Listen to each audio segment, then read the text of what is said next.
Hello, and welcome to the Smart to Noise Ratio Pro Audio Podcast. I'm your host, John Dayton, and joining us tonight via Google Plus Hangout is Cory Harris, who I'm going to go ahead and give away the goodies right here from the get-go, is currently on tour with Van Halen. He's coming to us from an off date in, I think, Philly. Go ahead and say hi, Cory. Hello. How is everyone? I'm in St. Louis, by the way. Oh, I got that wrong. Okay. It's been a busy week. But anyway, right. Just to give everybody the outline here, I started up this blog, Smart to Noise Ratio, which is a play, obviously, on signal to noise ratio, audio term for anybody who's not in the game. I just needed a way to get some ideas cooking for some people that I'm responsible for teaching pro audio to, and before long, some other folks were starting to read it just to give me input, and not too long after that, quite a lot of people were starting to read it. So actually, I'm only about 2 months in now, and my average readership is about 100 hits a day, so I'm pretty pleased about that. And I've also been listening to a few other podcasts on the subject to sort of get ideas, just to keep my own process percolating. And I said, hey, I could do that. I got all these friends, and not all of them are necessarily good writers and aren't going to contribute in that way, but I can tap some of these guys, and we'll hang out and do sort of a more long format thing. On the blog, we're kind of limited, like 1,500, 2,000 words. That seems to be about as much as we can really cram in there and still have people stick around to read it. So tonight's subject is touring. Our third guest has done a bunch of touring. Cory's out on tour now, actually. And our other guest is Karl Maciag, who was our guest on podcast number 1. He's actually on stage mixing right now, and at some point here in the next few minutes, my cell phone's going to go off, and we'll get him in the mix, hopefully. We'll get him caught up to speed. So at any rate, I'm just going to start off. I'm going to hog the mic here for a minute and just go through my brief tour experience. I've only done one national tour myself.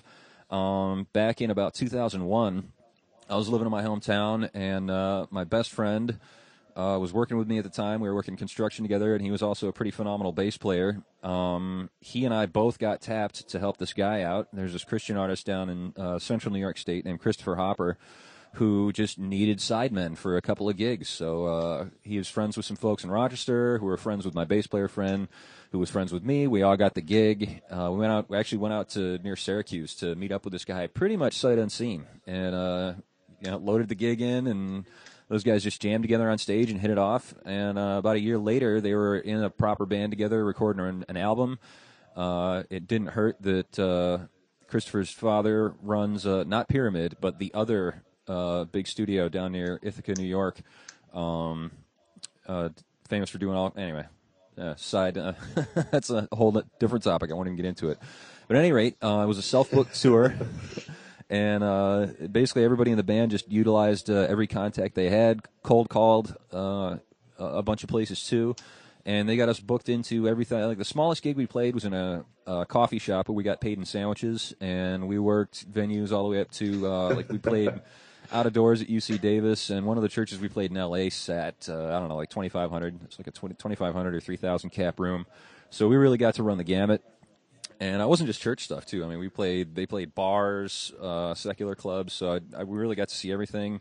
Had gigs in 22 different states, and we were out for 3 months on a Bluebird bus that we renovated ourselves, built a living room and bunks in there, so it was probably not as comfortable as some of the Prevosts and stuff that Cory and his mates are out running around in, but it was cool. And unlike a lot of small independent tours, we did not starve. We all lived to tell the tale. Nobody wound up in the hospital. And so it was, don't get me wrong, parts of it sucked. But, and we hated each other. Like, I think the last thing we did before we turned the key in the bus to drive home was just very narrowly avoid a massive 5-way fist fight before we left our last gig. It's just one of those funny tour stories. We're leaving this church, and everybody's like, wow, it was really powerful, and, you can just tell that you guys get it, and that was just so cool, and how cool that you guys are all such good friends. And we're all like, really? Because I want to taste that guy's blood right now. And we drove to this gigantic truck stop outside Seattle. And, it was the biggest, still to this day, the biggest McDonald's I've ever been in. So, we pull in there at 1 in the morning. We all ordered our stuff, and we could all sit far enough apart from each other that we were completely out of sight from each other. One guy sat right in the middle of the restaurant, and everybody else just found a corner and hid behind some potted trees and stuff.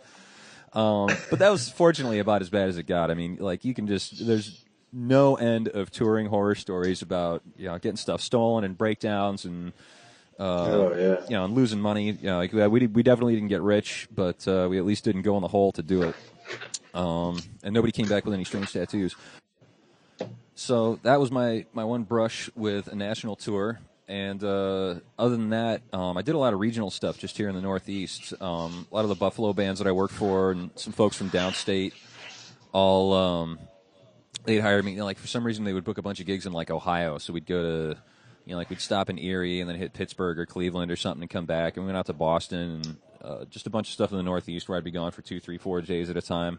Or I'd get hired to do these events. The Salvation Army Church actually hired me for about 10 years to do a big youth rally they had every fall. So I was, be gone for 4 days and kind of move into the place and do stuff like that. So I kind of saw the armpit of the touring industry, the doing it in a smelly van with any number of other guys riding along. And for some reason, and I don't know, Cory, if you found this to be true, does the bass player pretty much always have to ride with the sound guy? Like, is that just a rule, or did that just happen to be my lot in life? I think that might just be your luck with it. Yeah, I'm a black hole for weirdness. I attract it to me, and it's inescapable. Also, I had a lot of cool experiences in venues, even around here, for not being a very big like urban center. Just Buffalo and Rochester, aren't even as big as like the little toe of Manhattan in terms of like the number of people that live there. But just through some cool connections, some really tiny venues around here have had some pretty good scenes in them, and through some connections have gotten some relatively big names to come through. And I'm not going to sit here and name drop, but you'd be surprised, like bands that you might picture, on a national scene that you would see with like a really good slot on a festival stage, or maybe even headlining their own gig. All the rest of the time, they're out there in like the old Ford Econoline with the gear in a trailer out back, and they're playing bars and coffee shops and clubs, and like sometimes even concurrently. We had some bands that were like out with really big bands as direct support, and they'd stop and like play a little coffee shop, and a couple hundred kids from little old Batavia, New York, would come out and check them out on an off date. So that's been my interface with the touring industry from both sides. And all right, so now I'm gonna introduce Cory a little bit better here, and kind of turn it loose to him a little bit, and just sort of talk about how he got into touring. I met Cory at that same little coffee shop. He was playing in a couple of different bands, or maybe it was the same band that kind of morphed and changed names and stuff. But at any rate, he was a player in the scene. Saw him on stages that I mixed quite a bit. And after a while, the scene kind of fell apart. I think mostly because a lot of kids, sort of got out of high school and community college and went on to bigger and better things. But he started out, heard about a program that my lighting guy was in at a little private school called Villa Maria, and he went and got into a music business program, primarily for the recording aspect of it. And then kind of looked around and thought Full Sail was the gig for him. And in his case, it paid off. Now, I'm going to preface this by saying, okay, there's kind of this, the industry sort of has a bad taste in their mouth from Full Sail grads. The same, I think, could be said for really a lot of places. And Cory, fortunately, is one of these guys that I would say it wouldn't matter where he had decided to go to school. He was interested enough and committed enough that he was going to learn the stuff that he needed to learn and make the contacts and really go after a career here. And in his case, it really paid off. He's worked, he's done a few different things, but like the major credits on his resume are started out on a John Mayer tour, and he's been out with the Eagles and Journey, and he's coming to us live now from an off date on the current Van Halen tour. So I'll turn it over to you, Cory. I guess just kind of free form it. I'd love to know, because I was in that position myself at one point. Like, I was really unhappy what I was studying and thought about Full Sail. In fact, I still get junk mail from them. So just what was rolling around your head at the time? Like, what were you thinking about as you were kind of mapping things out? And just tell us the story. How did it all work out? Once, like, coming up to graduation at Villa, they really taught me the basics of everything, recording-wise and that stuff. And I had found out about Full Sail, just happened to be reading a magazine, saw a little picture, found out the website, and they bombard you with 100 pamphlets every week trying to get you to come to the school. So my parents found out about it. We went and visited, and it kind of blew me away to see all the gear and the stuff that you'd be able to work with. And just coming out of Villa, I was still in the I want to learn mode, and I wanted to continue my education, but I didn't want to just sit in a classroom and learn about it. I wanted to actually get my hands on stuff. And I saw Full Sail was exactly what I wanted to do. The funny thing was I started looking at Full Sail for the recording aspect, but when I went down there to visit and found out that the live production has a way better job placement, and I thought, well, I've been in bands, I've been around live shows most of my days, so I think that'd be a better suit for me. And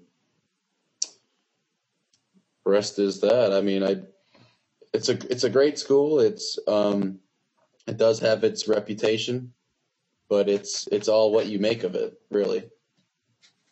Nice.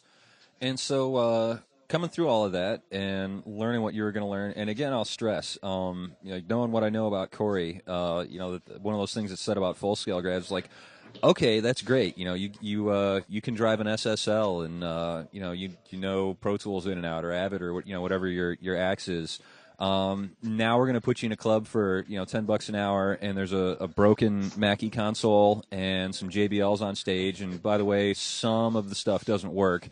Get out there and make it sound real good. We got a national coming in, and it's Guar, and they'll bite your head off if you don't do a good job.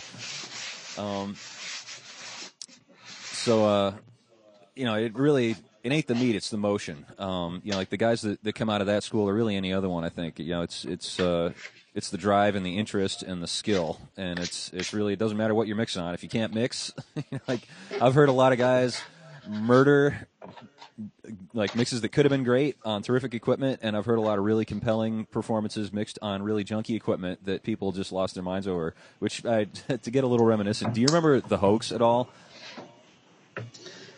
I remember the name. I can't picture. They were like, they weren't specific. Like, they weren't sort of intentionally lo-fi, but they were this lo-fi punk band, and like they didn't have good gear, and like yes, okay, yeah, I do remember the Hoax. Yeah. Yes. So, and you couldn't really tell if they wrote good songs because they were just such a mess, but they were so freaking fun to watch that people would just turn out in droves. I mean, they would they would just blow the roof off a place. It was, like they put on a great show, and like that's the same kind of enthusiasm that I think it takes to make it on this side of the microphone. Down at the other end of the snake where people are toiling away in tech. I mean, the really good people in this industry are that excited and that engaged that it doesn't matter. If you're playing stadiums and arenas, or if you're just in some little coffee shop, like there's that desire to be a part of a show, like whatever it is, and really do a good job at it. So then, moving on just a little bit, how did you go from Full Sail into that elusive marketplace? How'd you wind up getting picked up and actually getting into your first gig in the industry? Okay, a little blip there. And joining us now from scenic Watertown, New York, is Karl Maciag, audio extraordinaire, handsome devil. He's actually, I mentioned Chris Hopper a little earlier. He's actually out playing with a group. He was mixing for a group. Were you mixing or playing, Karl? No, I was playing tonight. Taking the stage. Yeah. And he was actually at the church of the world-famous Christopher Hopper. So make sure you say hi to that guy for me. I miss his shaggy self. Yeah, definitely will. So anyway, just to bring you up to speed a little bit, Karl, he was literally, when we started recording this podcast, still on stage, and I've actually hit the pause button a couple of times to confer with him as he was getting to the hotel and getting online. We were just talking to Cory here about we had gotten through his history to the point where he is just graduated Full Sail, and I was prompting him to fill us in on how he got picked up for his first tour. So over to you, Cory. Coming up to the graduation of Full Sail, they said not to pigeonhole yourself because they trained us in lighting, video, and audio. But I knew pretty well that I was going to do audio. Video's cool. I probably could never do lights. That's just not me. So I knew what I wanted to do, but not exactly where to go. And I happened to be talking to it with my teacher one day, and he's like, "I really think you should try for this company called Clair Brothers. I think you're the right fit, and you're exactly what they're working for." And I was like, "Okay." I talked to career development, and it happened to be that a couple of weeks from my graduation, they were doing interviews down in Orlando. And I think it was around December, I did an interview with them in Orlando, and by the end of January, I moved to Lidditz and started training in their shop. Wow! So out of the frying pan and directly into the fire. Like, has Full Sail actually like used your story in any promotional propaganda? No, I don't think so. Not yet. Because that's the way they make it seem. You get these slick. I still get them. I mean, it's been 15 years since I was looking at them as an educational option, and they just make it sound like 104% of our graduates get high-paying, high-profile jobs in the industry 15 seconds after graduation. It's give us $80,000. We're ready for you. So now you're at Clair, and we were talking beforehand. So your first real like tour bus situation, you were just kind of filling in for a guy. How was that? Like, was that just terrifying walking out there the first day, or what? I mean, in a way, it's kind of intimidating, especially walking into a tour that's already months down the road, and everyone's clicked. Everyone knows how the tour goes together. So I'm just, very, very green at this point, walking in, just fresh out of training from the Clair shop. And it was tough, but at the same time, I was just so eager and so ready to go out and live this lifestyle of being on the road and working for this company.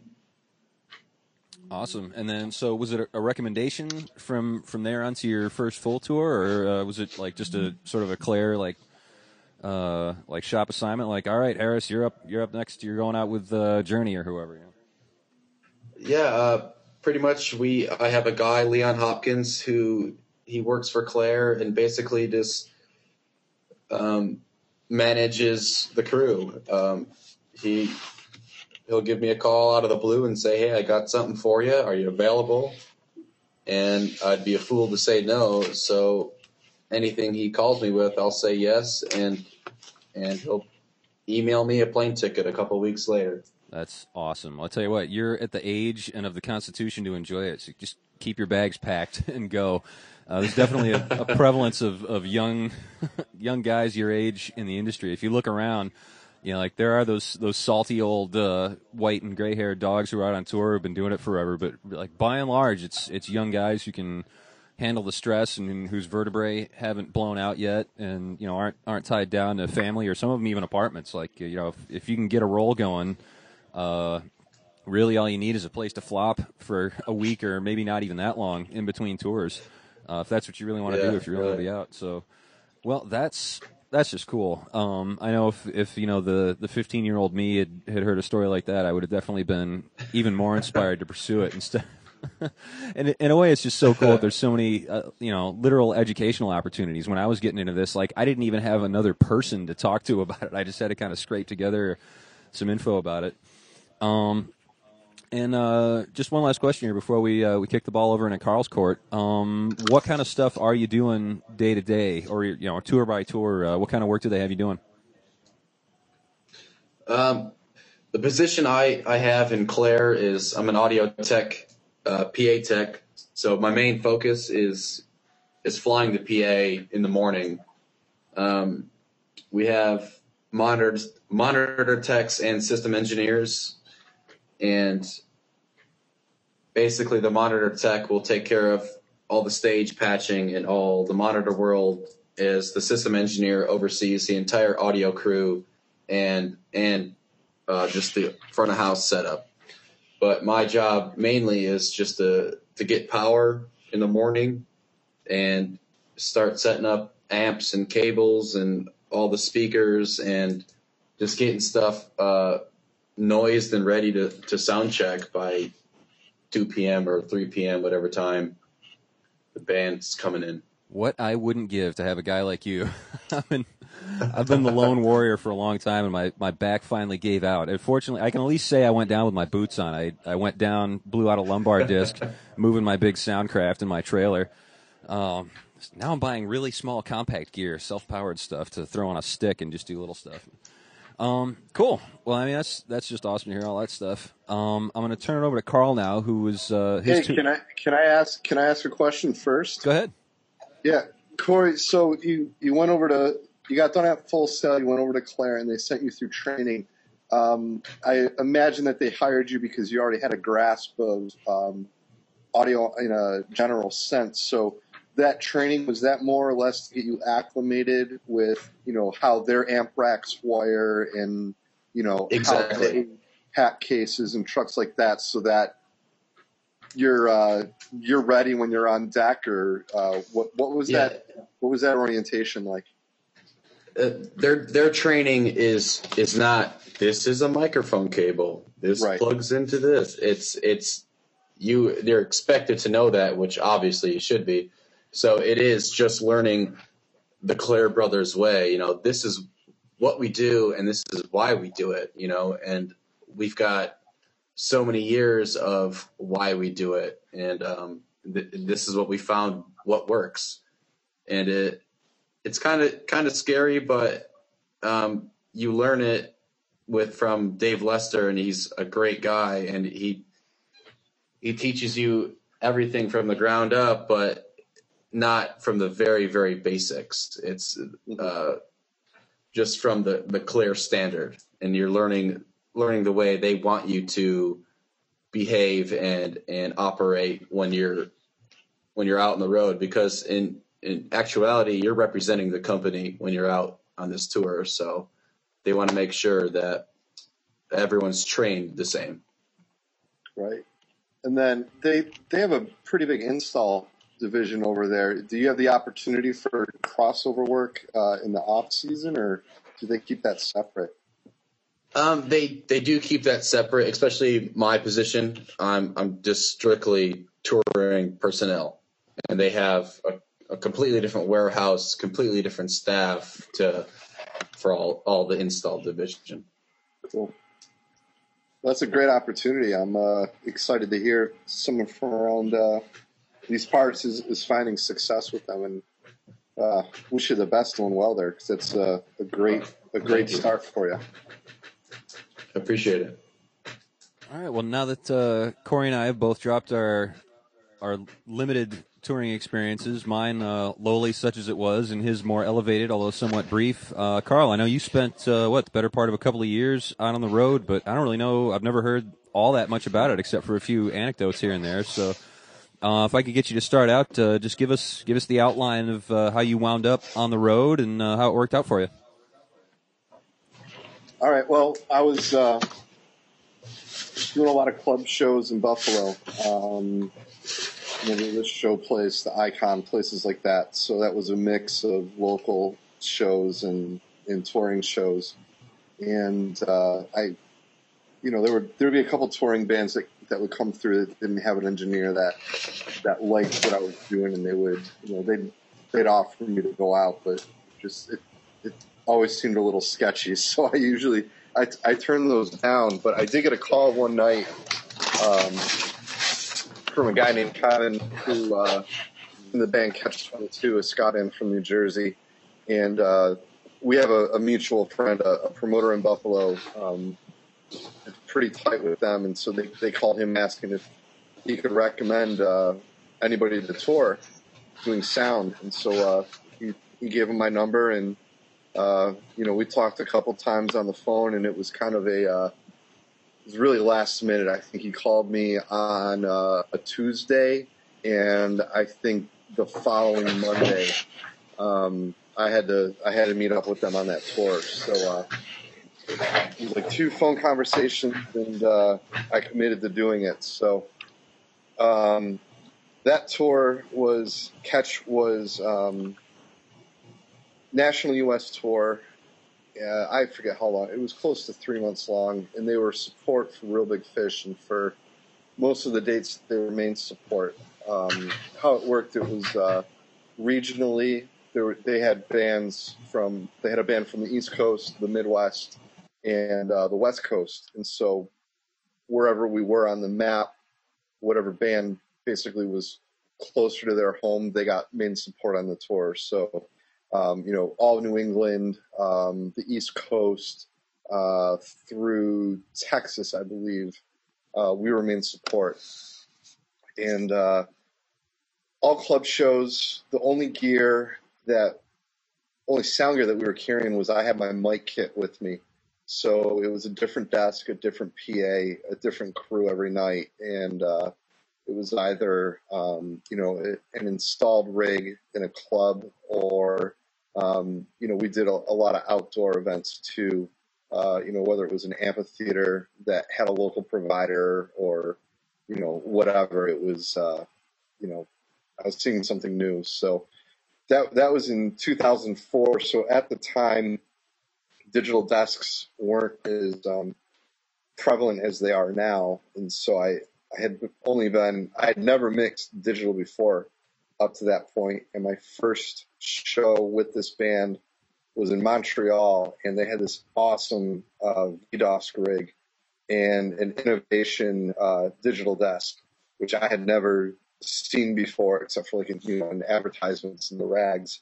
And so, the house tech spoke French. The entire crew spoke French, and I obviously don't know French. So, trying to learn a digital desk from a guy that doesn't speak English was interesting. And, it was also I think I did monitors for this band before when they rolled through a club I worked at, but I couldn't say for sure. I didn't know their music. So, not hearing the band, not knowing the desk, just walking in completely blind. It was, I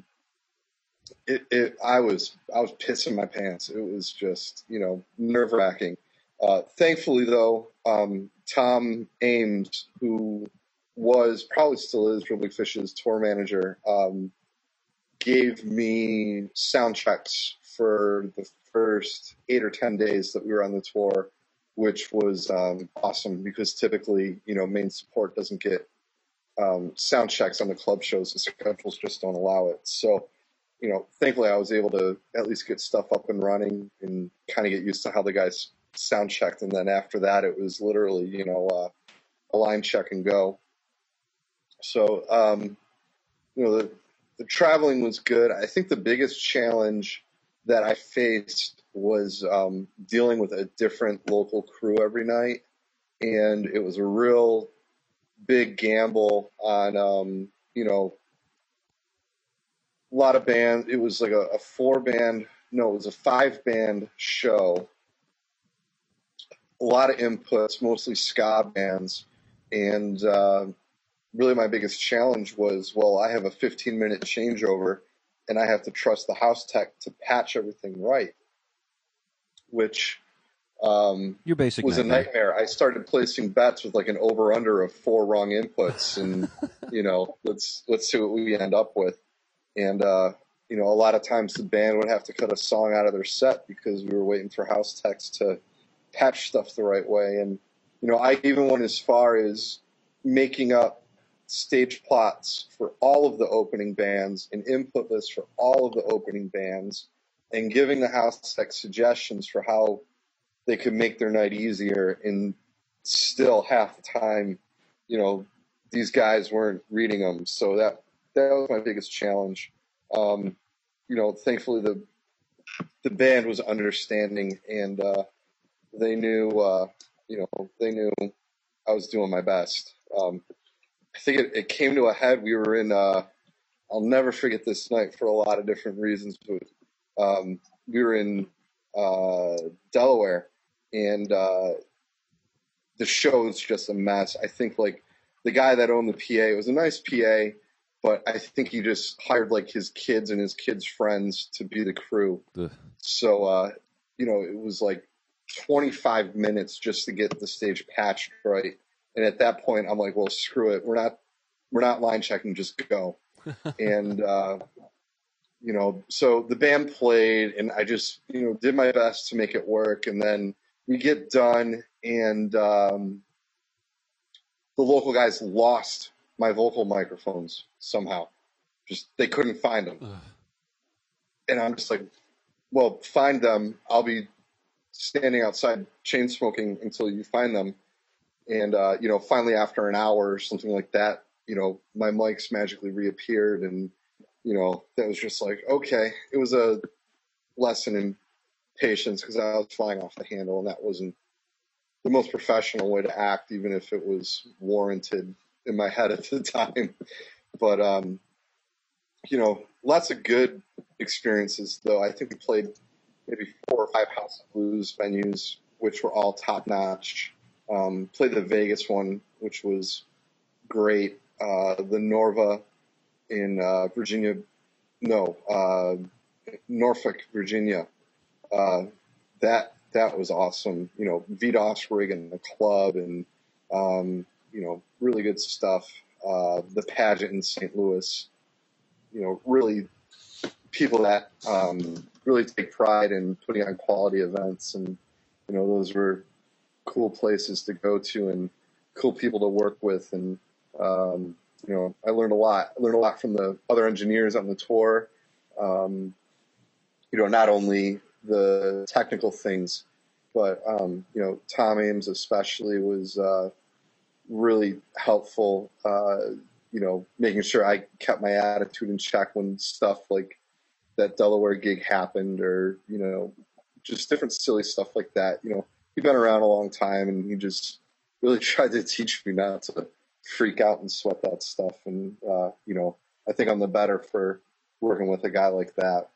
But so after that tour, did a couple more things. East Coast runs, college dates with them. We did a month-long tour that took us across Canada and down the West Coast, which was, really cool. Playing like a nice club in like Winnipeg or Calgary, and then like playing a ski chalet somewhere in the Canadian Rockies, like in Canmore or something like that. It was, just different culture, different shows, and just a lot of fun. Good memories. So I don't know. Was there anything in specific you guys were talking about, or? No, just kind of the general process about how we found ourselves on tour, and I've been kind of rambling on a bit about just the general philosophy with Full Sail coming up, talking about I don't feel like there's any way that I could have not gone into the field that I did, and for a while touring was a part of that. But in my case, I had a couple things on my list that were a little more important than living on a bus with a bunch of other dudes. Like, I really, wanted to live in a specific little small town in Western New York and get married and raise a family there. So, fortunately, I was able to pull that off. And, finally, I worked as a weekend warrior for a long time. Finally landed a day job in the audio business, which is pretty freaking sweet. In fact, actually, I had to plug in real quick. My boss wrote us a theme song. I put the feelers out there. Nice. Yeah, we walked off stage tonight, and he's like, "Hey, I don't know if you're gonna want to use it, but I came up with a heavy metal theme song for your podcast. So it's totally up to you. That's coming next week. Can't wait." And actually, we have I've had a couple takers sound like, so I'm actually looking forward to hearing what comes up. But Cool. so yeah, I just kind of want to ramble on about. I was hoping to get like one good tour story, like as I was telling Cory before you arrived, Karl. I went out on a tour, and miraculously, we didn't lose money. We didn't make any either, but we didn't lose money, and we didn't starve to death, and nobody was like seriously injured. Specifically, via malice from fellow bandmates. But like I told the story about how the last date of the tour, we darn near got in a fist fight on the steps of a church, and then went to the biggest McDonald's I've ever been to, and sat far enough away from each other that we couldn't see each other. So, just while I still got you, Cory wound up muting his mic just because we were getting some room noise off of his computer. I'm going to stick with you, Karl, for just a second, and then we'll kick it over to him. What do you got for just an amusing tour anecdote, like gear-related, club-related, like, like the losing the mic story? Like, hit us with another one quick, and then we'll send it around the table.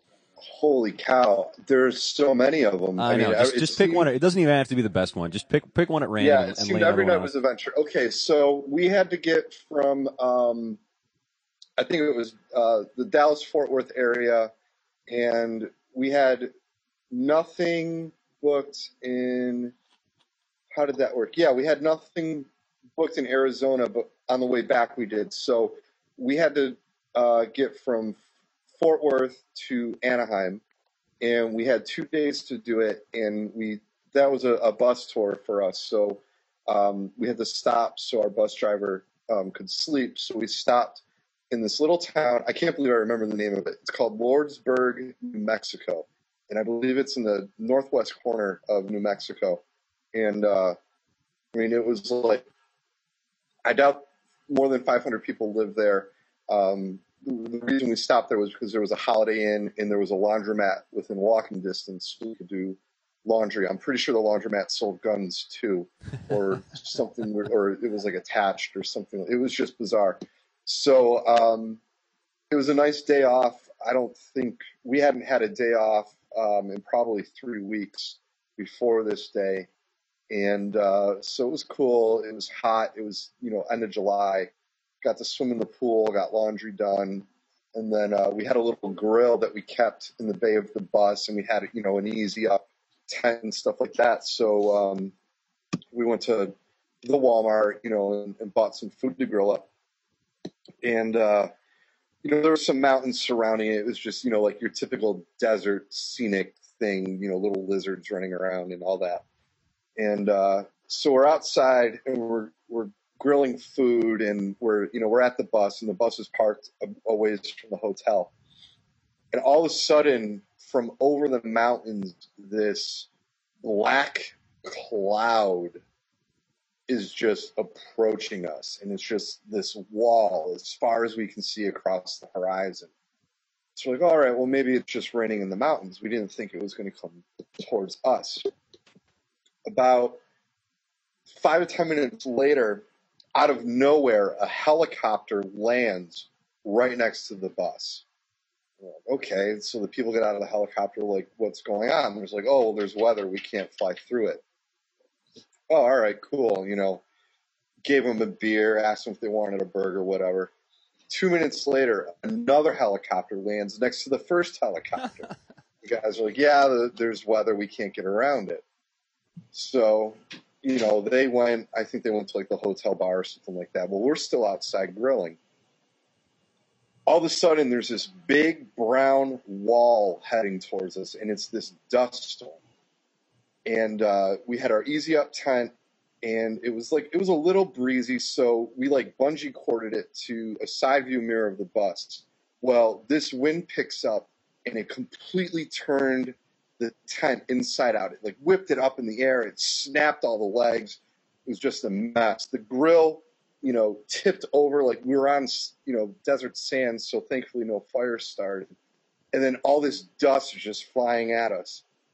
So we can't run to the hotel because we're going to get pelted by stones. So we get on the bus and we're going to wait it out. It starts raining. It starts hailing. And then the wind picks up even more, and the bus is just shaking back and forth where we're just holding on to whatever we can hold on to. We're like looking at each other, and we're all scared, and we're just like, well, is the bus going to tip over? Is there a tornado? Like, what the hell is going on? And, after about 10 minutes of that, I mean, we put the shades down on the bus because we were afraid the windows were going to break. It was just terrible. And about 10 minutes of this storm goes on, and then it just stops. The sun is out. The ground is a little damp, but it was like nothing ever happened. The guys get back in their helicopters. They go up in the air. And it's like business as usual. Our bus driver slept through the whole thing. He had no idea any of it happened. We're trying to tell him what was going on, but he was just zonked. And it was, of all the craziness, it was just, the day off in, New Mexico was the day that, we thought we were going to die from some random act of God in the weather. And that was just, a wild day. I don't think I'll soon forget. Awesome. I'm gonna steal the mic here for a second because I sense a theme developing. I'm gonna kick it over to you. This only take less than 2 minutes for this story, but it's a pee your pants funny story. Now we had this school bus all fitted out with bunks. We're doing a lap of America, but in a lot of cases this was a self-booked tour. We were booking events at churches where somebody in the band or on the crew had a contact. Well, at any rate, we wound up at this church. We wound up stranded in Malibu. For like 13 days. And the first week we were there, we were playing dates at a few different churches, and we played every day at this Christian school. So it was like a lot of work. But then for like 6 days, like we just didn't have to be anywhere.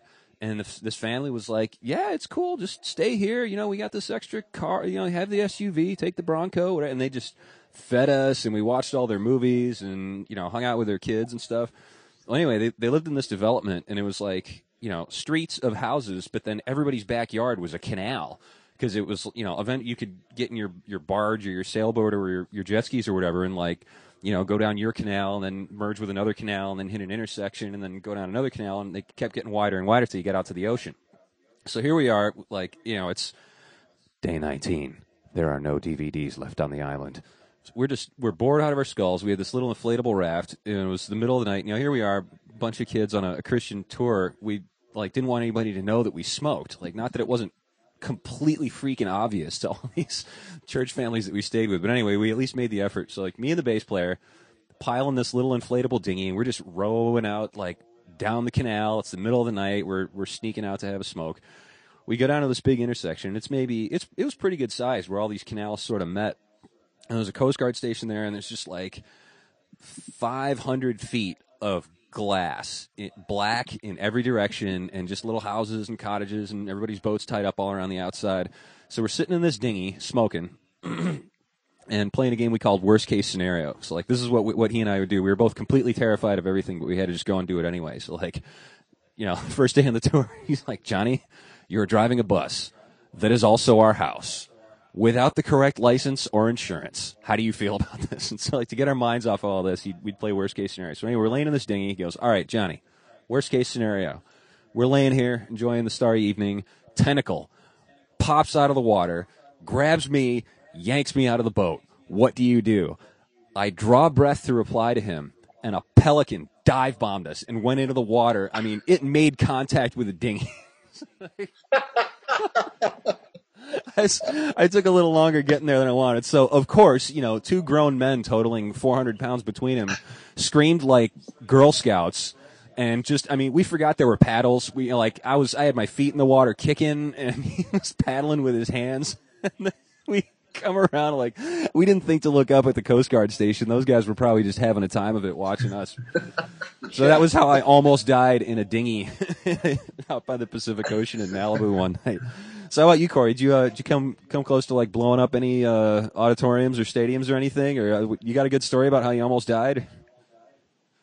A good story about almost dying. Well, or at least something mildly life-threatening. You play with hundreds of amps of electricity every day. Did you ever have a good zap story or something like that? Anything really. Don't let me guide you here. Just pick a good one. No, thank God I don't have a good zap story. Life-threatening. I don't know. Because these tours operate at such a high production that it's almost like Air Force One where it's zero fail. But obviously there's stuff that goes wrong and stuff that goes on every day, but I've never I'm still young and still new to the touring stuff, so there's nothing completely we all had to take cover because we didn't know what was going to happen. But traveling the world, and you go to other countries, and the way they do things makes you kind of scratch your head and say, okay, really? And touring with the Eagles, we did some shows in China, and just going over to China and seeing the way they do their shows and the way they set up, it was kind of scary because their safety regulations aren't like ours or say Europe's or Australia's. and all the riggers, they're pulling up steel and they're using ratchet straps instead of rope. Some weird stuff that makes you scratch your head and wonder, what am I getting into? What is today going to be like? Yeah, and they don't have the same. Well, not that we have much regulation here, but yeah, they don't have the same. They're not as worried about a stage tipping over because there's just a billion of them. I mean, if a couple punters die at a concert, it's no big deal. We'll just get more hand. But I do remember we did the Norwegian Wood Festival, and it was like on this. Mastodon had played like 2 nights before, so it was just a mud pit, and we got there late and we're setting up, and we noticed like where front of house was on a slanted hill in the middle of all this mud, and there's no way a forklift or anything can get out there to deliver gear. So we're all like, how are we going to get all of our consoles and execution racks out there? And the local steward or whatever is like, oh, well, we got guys. And we're like, I don't think you understand how heavy a PM1D weighs and this execution rack weighs. They're like, oh, no, we'll get hands around it. So I witnessed like 24 people carrying a PM1D through mud and slush up a hill just to get it to front of house, and to find out later that night that they were all free, like volunteered people. They just wanted to be like working a concert. They're like, oh, this is so cool. I was like, you realize you just carried all this crap through a gear where it'd be very easily done with a forklift. And they're like, oh, we don't care. I mean, this is awesome. We did it for metal. Sorry. All right, here's a guitar pick. Oh, thank you. That's all I need. That's amazing. But at least they're appreciative. All right. Well, I want to. I got a couple other things I want to get to quick, but so yeah, like folks listening, especially young folks looking to get into this, just wanted to just point out again, like how rare it is that you could just, the market is ever shrinking, like with what's going on in the music industry right now, and this is going to kind of lead into the next topic here, but to go to school and then go to Full Sail and then go to work for Clair Brothers and wind up on international tours, like maybe play the Powerball instead. Or if you happen to follow the exact career path that Mr. Harris has, start buying Powerball tickets, because I mean he just hit it jackpot wise. For somebody that wants to do that. Something important that he said earlier, though, that he was told was, don't limit yourself. I work primarily in sound, but really where I work and anywhere I've worked, I basically wind up being a technical director. Like I'm not just worrying about my stuff. I'm worried about, like, all right, how's the lighting guy going to power his stuff up? How are we going to position everything? Oh, look, a video crew. That's great. Figure that out. When I work in the theater, I mean, I've been seen sewing buttons on costumes in a pinch. I've done makeup in a pinch, like to keep the curtain going up on time. And that's what gets me hired back again and again is versatility. Or if the market dries up, if suddenly I find I'm not doing club shows much anymore, some church folks know me and they call me up when they're having a band play at the Pig Roast or when they're doing a festival or a conference or something like that. So don't give up on the dream, but definitely don't do anything to limit yourself. Like if you think you want to, be like Cory and wind up on big tours like that, that's kind of, it's not going away. I don't think. I think it'll always be there, but it's definitely a shrinking market. Which leads me up to the next thing I wanted to get into. I had a thought just a little bit ago.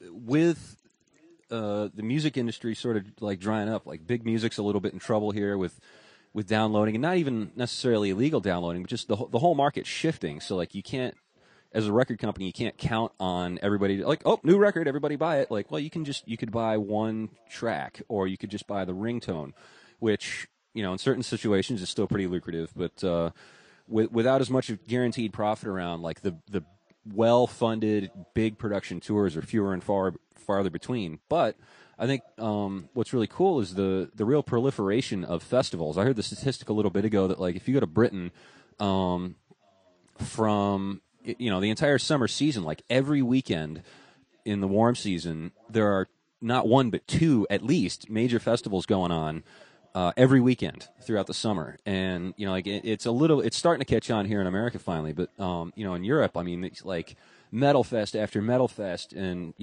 just all different genres of music. And so as a young band coming up, like, you might not be playing the main stage, or you might not be playing, like, the main stage at night. You might get the 10 a.m. slot. But, without having to either yourself or, through somebody else doing it for you, your record company or your management or whatever, whoever's promoting you, having to come up with buses and trucks and riggers and, PA techs and the works. You can just show up with your tour manager, who's probably also your monitor engineer and, a merch guy, and go play way bigger stages than you could afford or your company could afford to put on for you, and really make a tour out of that. I mean, it was just, it's as simple as, all right, we're going here this weekend to this festival, we're going there to that festival next weekend, and, if you can get on them, that's your tour these days. So anyway, I kind of wanted to throw that concept out there and see what either of you guys thought about that, or just any other thoughts about how it's going for touring these days. I think it comes down to how you adapt to the situation. I think I don't think that and I'm probably wrong, but I don't think the decline in record sales is necessarily driving down the touring aspect of being in a band. It does hurt because your bands are not getting the sort of tour support that they used to from their labels. But on the second token, they're going to want to tour more because they know they're not going to make their money from the label. They have to tour because that's where they're going to make their money. So that's good news for guys like us, because there's going to be more bands now that are going to want to tour more so that they can make money, and they're going to need somebody to support them on that. I also think with how crazy the internet is now, more bands are becoming popular without the aid of a label with a marketing department. So now there are tons of independent bands that are on tour that are doing decent sized venues without any label support at all. And, exactly. They're making a pretty good buck at it just because, they had a song that went viral on YouTube, or they had a song that was on an Apple commercial, or they had a song that was on a television show. And, before you know it, they're like a perfect example, the band Fun. The singer from that band was in a band called The Format, who struggled. That band struggled. They did a couple records, and as far as headlining going, I don't think they ever got out of the 1,000 cap rooms. So he starts this new band. His song gets featured on a Chevy commercial. That song's been on like the top 10 Billboard for a few weeks now. Not because his label did anything great for him. It's because, through these new types of media, he was able to get that exposure. And now, he's one of the biggest things, out there for the current 15 minutes that are going on. So, I think there's more opportunities to tour because I think there's more bands that have the need. And I think it comes down to, hopefully the band you're working for has a good business manager that is, keeping track of things for them, and a good agent that's, doing the festivals when they should, and, doing the dates by themselves when they should too. I think it just comes down to adapting, but I don't think it has a big impact on us as much as it does, the studio guys. I'm glad that I didn't pursue studio work when I got out of school, because, I don't know where I would be right now. Right. I'd be engineering jingles or something like that. So it's kind of, I think that's it. That's my 2 cents. Cool. I think it takes, we're dealing with some latency here. You still with us, Cory? Yes. Cool. Got anything to chime in? And where touring is going, or what it's like. I think I agree with Karl that I think the record sales, whether they're good or not, it's they're touring is not going to be affected by that, because that, I think touring for most bands from big to small is right now becoming the main source of income, where back in the day it was, you put out a CD and you can go double, triple platinum in a week or a month or whatever. But that, you don't really see that happening. So I think all these bands getting back together and these acts doing huge productions of shows, because that's really the main focus of making money, to being an act, and especially with the pop stars and the top 40 stuff, where it's becoming more of just a concert rather as like an entertainment show, or it's more of a spectacle. Right. Yeah, I guess I was just thinking, like, I didn't mean to say that like touring's going away, but like the face of it, and you guys both said it better than I did, is kind of changing to where it's probably, you're right, it's more important than ever, because instead of like making all your money from record sales and doing touring as sort of promotion for those record sales, like bands are actually trying to make their bread and butter on those tours, because like they've got the audience there if they're able to bring them in, and then they've got shirt sales, CD sales, whatever other merch, and then they're cut from the door. But it's a completely different model, and that's the thing Karl mentioned here, is that you can just about do it yourself. I mean, with a little luck, and if somebody within the band has some business acumen, you almost don't need that much in the way of like a promoter or manager. Like a band could really do it themselves, or if they can't, they need to recognize that and get a hold of somebody that is going to do a good job for them. And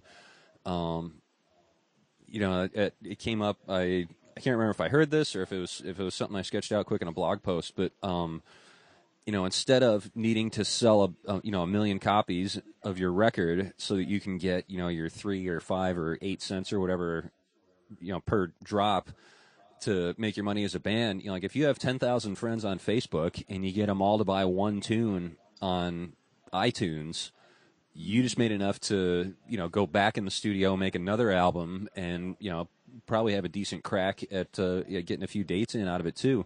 And you might not even have to work at a pizza shop in the meantime. So like I guess you have to be as crafty at the business side of it now as you do working at being a virtuoso on your instrument and crafting your songs. Like the business side of it has come to within, like if not right in the band, then like somebody really, really, close that's as invested as you are. Because the returns are there, but it's not the days of, just a record label pouring money into a band and money pouring back into the record label and like, all right, here's some for the artist.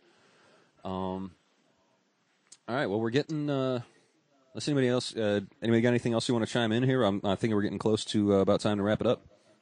Yeah, just one more thing to add to the whole adaptation thing, because the festivals are getting bigger, and more prominent, and there's stuff like Bonnaroo and what's the one that was just out in Coachella. California? I'm drawing. Yeah, Coachella, stuff like that. I know the festivals in England and Europe are huge, and Brazil.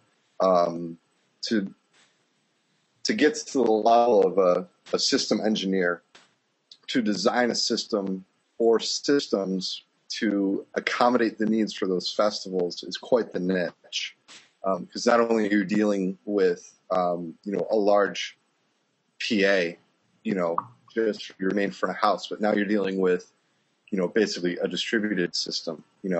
How many fills are we going to need to cover how many acres for this festival, and how many making sure that everything's done the right way. Not every touring system tech is going to have the desire or the chops to do it. And, in a lot of cases, the band engineer either isn't going to have time to go through the system, or they're not going to have the chops, and they're just going to have to, trust the designer of that system, to make sure that everything's, working right all the way around. So, it's with the changes, there's opportunities to, find a niche to, make yourself valuable to, whoever it is that needs you. So I guess, it's important in this industry because it does, change a lot and often, and we've seen a lot of change in the last 5 to 10 years. I guess it's important not to be discouraged by that, but look at how you can take advantage of it, where if you can get ahead of the curve on something, do it, because that's going to make you more valuable to, the people that employ you or the people who will want to employ you because you are ahead of the curve on it. Right. And I think, like to people who are, like sitting in those elevated seats looking to hire people, like they understand, like, it could be a real prestige thing, even just to say you've worked on a big festival like that, just because the logistics are so much more heavy duty, like as crazy and involved as a headlining tour is, like multiply that by 10 or 20 or 30 when you get into one of these bigger stages, like as complex as front of houses, like to come up, like you say, a system designer to come up with a system that can handle, all right, the Chili Peppers are coming in and, their guy is bringing a analog Midas, and then, followed by them is, I don't know, name a band, Foo Fighters coming in and there's another Midas guy, Slayer's on a big digital desk, and then, on and on down the road, and it's like slotting in, one huge, it's not like, you're showing up like, well, here we are, here's our mic box, like, here we are, here's our, like, most of our FOH, get it in, get it set up, and then get it out of the way for the next band. And to make something like that work like a well-oiled machine, like, I think anybody who comes through that, like, forget unscathed. I mean, if you just, having survived that, like, that definitely give you a lot of cred with, people who are looking to pick people up to fill positions. So, any other last-minute ideas? I have one thing, Sure. Kind of not unrelated, but if anyone's listening that does want to work in the touring industry, live production aspect, that the biggest thing I found is it's not just about the technical know-how of everything, but it's dealing with people, being able to work with the lighting guy, work with the video guys, and your stage manager, and making him feel comfortable that you're doing your job correct. You're also living on a bus with 10 other guys, so it's a huge kind of not a skill set, but just be able to hang with the crowd. You don't want to be that guy that no one likes and just hangs out by himself. You got to be able to communicate, and you don't want to be the one guy to blow up and yell, and then no one wants to work with you, and then you got that reputation. So you really got to be almost a people person, and it's kind of like I related to being like a waiter. You're dealing with customer service all day. The customer's always right, and you're there to make it happen. And if you don't, somebody else will. So you're absolutely right. I mean, nobody can afford to strut around, or maybe you can a little bit. I mean, I know some people who definitely have supreme chops, and they walk around like they kind of know they're a badass, but also at the same time, like they're in that position because they can turn it out, like interact with all the different people they have to interact with and get it done. And yeah, it just goes to show you. I mean, like, me on, my little 10,000 watt PA and my lighting guy that I use, like in the amount of time that it takes us to set up and trim out our rigs, guys like Cory are setting up entire arena shows and, like have noise coming out in about the same amount of time with not a proportionately, larger number of people. Like it's not uncommon to see like 100,000 watt rig would actually be kind of small for an arena. So, like something 10 times the size, like doesn't necessarily take 10 times of the guys to put together. So it's like, it's an efficiency of scale thing, but it's also just the fact that those crews work really well together. And that skill isn't just because, this rigger knows that rigger and it's not just individual relationships. Like if you plunked Cory and 10 other guys completely unknown to him down on another tour, who all know their jobs really well and know how to interact really well, it's not going to be a very long stretch of time before they're all working together like a well-oiled machine, like maybe even the same day, I'm thinking, if it's all guys who are really on their game. So cool. Definitely a well-oiled machine. I'm just about hitting my time limit here, and I'd like to say that anybody else trying to do a podcast and bring in remotes, go Skype. I did last week's interview with Skype on an iPhone. Came out great. Google Plus. I don't know if it's because we tried adding a second person into doing a roundtable, but I apologize for the audio for anybody who's. I'm going to be in post for a little while tonight, cleaning up pops and things. But anyway, live and learn. This is only our third time out. And speaking of times, next time we're going to try and keep up the pace and do one of these a week here until I run out of time or people who are willing to talk to me on their computers or in person. So what I'm hoping, and I don't know if I've sprung this on you yet, Carl, but what I was hoping to get is hopefully you, me, my partner Gordon, and at least one other guy actually meeting in meat space, as the kids say. Not in cyberspace, but want to just talk about gear. Do a gear show. Not necessarily plug anything specific or like do specific piece reviews, but just talk about what we've been using, what we rely on, stuff we've run into that we've loved and hated, and just make a night of it and not deal with any bandwidth issues. Just have real guys and real mics.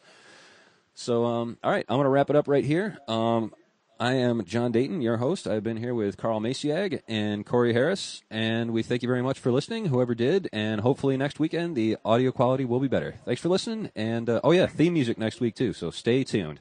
Have a good one, everybody. We'll see you around. This has been the Smarts and Noise Ratio Pro Audio Podcast. Good night.